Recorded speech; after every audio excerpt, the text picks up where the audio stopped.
Welcome to the PhysioTrain Express Core Circuit.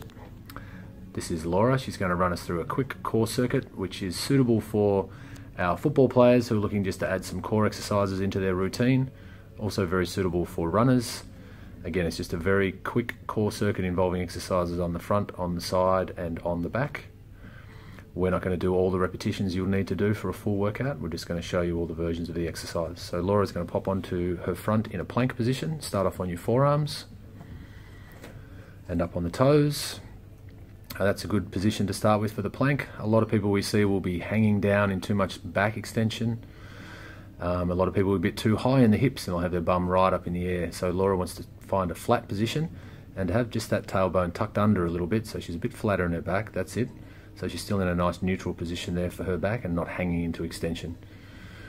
That's hard work, but once she's proven that she can hold that plank for 30 seconds, I don't think doing 5-minute planks is really proving anything beyond the fact you can just hold the same position. So if you can hold a 30-second plank, why not start moving? I'll get Laura to come up into a push-up position from there.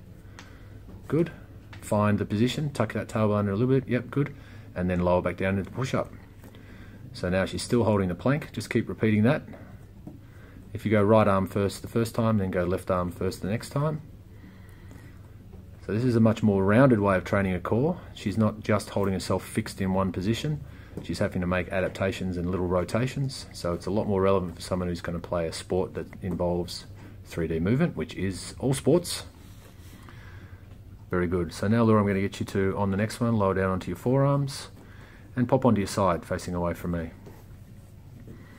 Now this is a side plank position. A lot of people will adopt this position, but Laura's in a good position there. Very few people are strong enough to actually hold in that position where the lower hip, the one we're training, is in a good abducted position. A lot of people will either hang down too low, show us hanging down too low, so the hips actually adducted. They're not really working their hip muscles on the side there, and lifting up. A lot of people lift up too high, and what they're really doing there is side bending their trunk. And so using the muscles of their trunk and their lats, maybe their quads, but they're unlikely to be really feeling the glute medius muscle on the left side, which is what we're after. So Laura, if you lower down, we're going to do a modified side plank. We're going to bend the bottom leg. Bend the bottom leg, that's the way. And then just lift straight up. Now Laura will feel that a lot more on the muscles on the outside of her left hip. The glute medius is the muscle that we're after.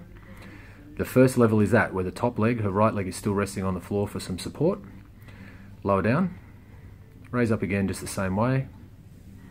The next level is once she gets there, she's going to lift the top leg.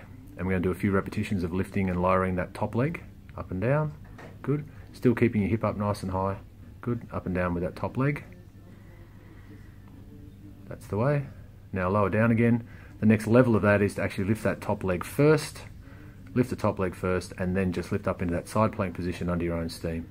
Trying to keep nice and straight, and then you can lower down from there, lowering the body, yep, and raise straight back up again. Right, lower down, keeping that top leg in the air. Lower down, lift up. And lower down, and lift up. Good, now just holding there. Just tuck your tailbone under a little bit again, so move your hips forward. Yep, so we're working nice and strong in that glute med on the side.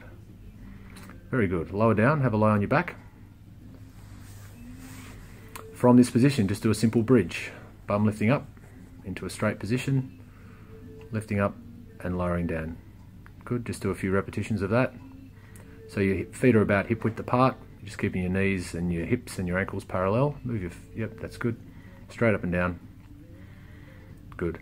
Now a lot of people will feel they're overworking their hamstrings with this, so you need to concentrate really on pushing through those glute muscles, lifting up nice and high and pushing through the glutes. If this is easy for you, and hopefully it will be for those of you playing footy, bring one knee up. So Laura, bring your left leg up and grab a hold of it, both hands. And from there, we're just pushing straight through that right leg to lift right up. So pushing up nice and high, good, and lower down. Now, if you have trouble doing a lift that high, if you've got discomfort, it's too hard for you, just stick with the double leg bridges. Good. And then try the other side. We're looking for a difference between sides as well on this one. If one's got less movement available, or it's a lot weaker, or if you feel like your hamstring's trying to take over, then that might be the one you want to focus on training.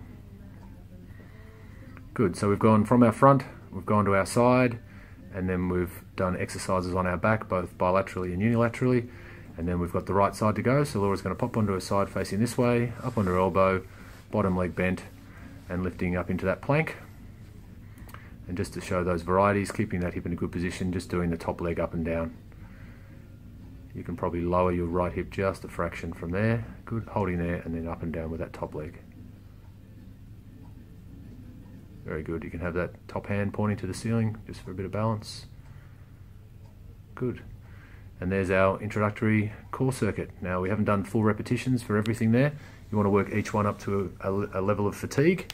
You might need to run through that program 2 or 3 times depending on how much time you have available, but even one circuit through will be a good one as a prep before you train or just to incorporate into your workouts in the gym. Thank you.